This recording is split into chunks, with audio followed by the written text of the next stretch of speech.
Welcome to the Healthy, Wealthy, and Smart podcast. Each week, we interview the best and brightest in physical therapy, wellness, and entrepreneurship. We give you cutting-edge information you need to live your best life, healthy, wealthy, and smart.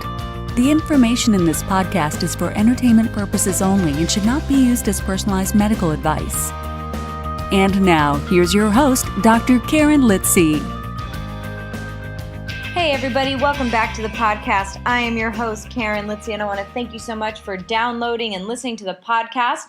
We just found out this week we are in the top 100 of all science and medicine podcasts on iTunes, so we are super excited about that, so a big thank you.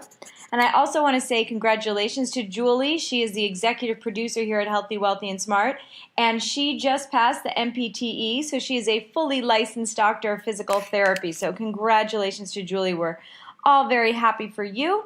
And before we get to today's episode, I want to announce that we're doing a Healthy, Wealthy, and Smart live workshop, and it is with Trisha Brook. Trisha is a TEDx curator, she is a writer, she is a director, and she is a speaking coach. And she is going to be putting on a half-day workshop here in New York City on December 8th, that's Saturday, from noon to 4 Eastern Time. So if you're in the New York City area, definitely come on down and take this half-day course on public speaking. It's going to be amazing. I worked with Trisha over the summer at her speaker salon, and completely changed the way I speak on stage. So if you are looking to become a better public speaker, if you are looking to find out how to fill out applications to become a great speaker, come to this half-day workshop. If you don't live in the New York City area, you are in luck because we're going to be live streaming it as well. So you can sign up for the virtual option. And I will have all of this information, where to go, where to click, in the show notes of this episode. So if you want to sign up for this half-day workshop, and I highly suggest you do, Trisha is highly sought after, so we're so happy that she's doing this, partnering up with us in December. And I'll have the link to it in the show notes under this episode. So come to New York or come virtually. All right, on to today's episode. It is another episode with host Dr. Jenna Kantor. And in this episode, she is speaking to Dr. Megan McLain. She is a new graduate physical therapist from Atlanta, Georgia, with a passion for advocacy. She is working in outpatient orthopedics and enjoys treating patients in persistent pain and those with chronic illnesses.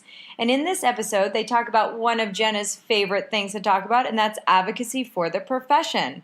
So they discuss how Megan became interested in advocacy, how difficult it is, or not difficult, for physical therapists to get involved in advocacy issues, how telehealth can improve access to underserved populations, and future advocacy efforts in pain science. So a big thank you to Jenna and Megan for this episode. And everyone, don't forget, come to New York City for the Fearless Speaker Half-Day Workshop. All right, everybody, enjoy this episode.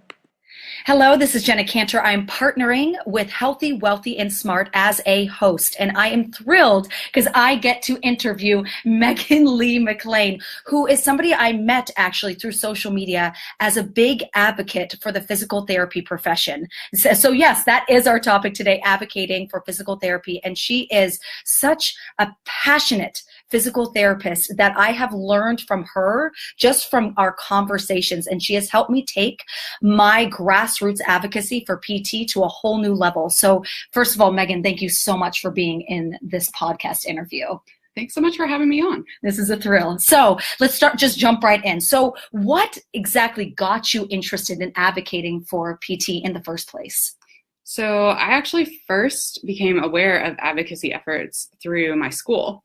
My school actually did a really great job of, introducing us to advocacy efforts. I'm from Georgia, and so we actually got direct access passed like the year before I started school. So I was able to really jump on that and, kind of ride the coattails of, those people who are really involved with that and kind of learn from them. Exactly. Yeah. So that's really what got me first involved. And then, I understand the power that is in this profession. And, I really just want to express it to other people and get other people excited about it as well.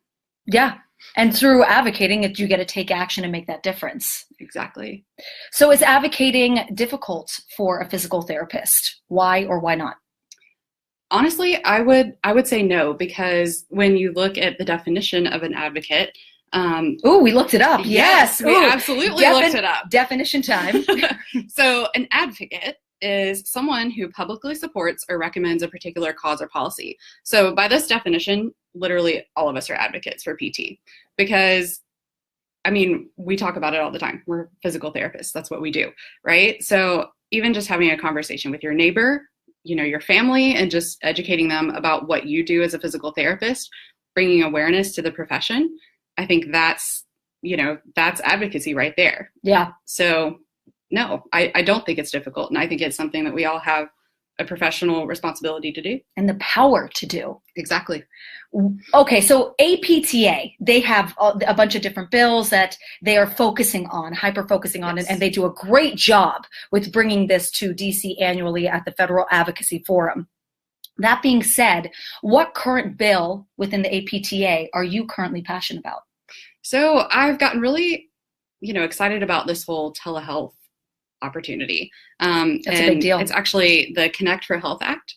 That's the one that I really see a place for. And I think, kind of going along with advocating, like you were talking about, the grassroots efforts, talking to people about the profession, just increasing that awareness, and then bringing in telehealth, that's going to increase our reach and our access to other people.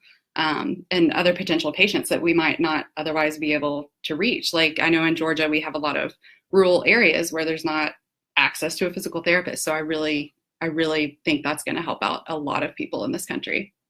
Now, what is currently not being advocated for? Because Lord knows there's a list of topics we could come up with. So what do you think could have some more attention brought to it? So a funny story about me, I actually almost became a psychologist instead of a PT. Oh. And part of that was due to my interest in pain sciences. But of course, I found my way and decided to go for physical therapy. And I really think that part of our issue in this country, especially with the opioid crisis, is just the fact that we do not have pain science education in our curriculum. So, and that's just, as early as even elementary school, you can put it in a science class, health class. So I really think partnering with educators and, local, states and schools, I think that's going to be an area where I think we need to be in the future. That's great, because the opioid crisis is quite hot right now. Exactly. That's a great idea, Megan. High five. High five. I love that.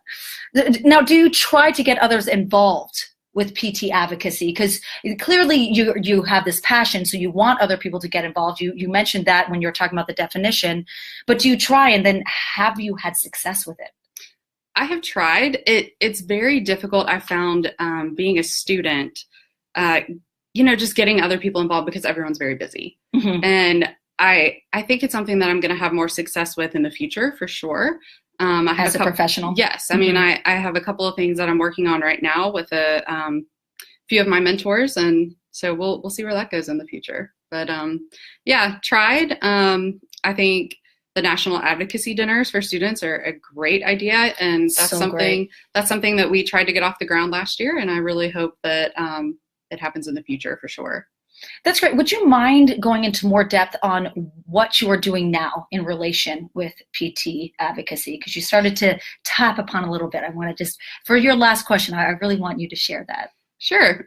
So I'm working to get sort of a grassroots effort going in my state, sort of an alliance or a coalition with different clinicians and people from different disciplines.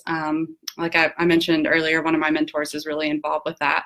And so it's something that I'm really trying to spearhead and bring in, some different marketing efforts to, and yeah, that's really kind of what I'm working on, over the summer, my first summer out of school. And as I jump into my first job, I'm probably going to be presented with some opportunities to get involved and community-wide programs there as well. So really the sky's the limit for the future, and I'm really excited about it.